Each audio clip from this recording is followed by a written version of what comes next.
இப்படி ஏதாவது பேச ஆரம்பிப்பாங்க.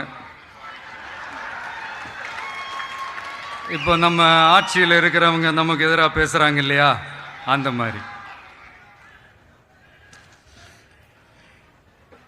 இப்படிப்பட்ட ஒரு அரசியல் காலத்தில் கொஞ்சம் கூட ஒரு பயம் இல்லாமல், ஒரு பதட்டம் இல்லாமல், வர்ற எதிர்ப்புகள் எல்லாத்தையும் சும்மா லெஃப்ட் ஹேண்டில் டீல் பண்ணிக்கிட்டு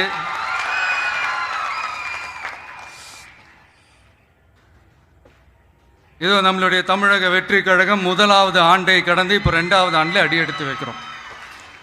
இந்த ஒரு காலகட்டம் தான் மிக முக்கியமான ஒரு காலகட்டம். ஏன்னா ஒரு அரசியல் கட்சிக்கு ஒரு பெரிய பலமே அந்த கட்சியினுடைய கட்டமைப்பு தான். அதுதான் அந்த கட்சியினுடைய ஒரு வேறு மாதிரி, ஒரு அடிப்படை பலமே அதுதான். ஒரு ஆலமரம் மாதிரி ஒரு கட்சி ஒன்று வளரணும்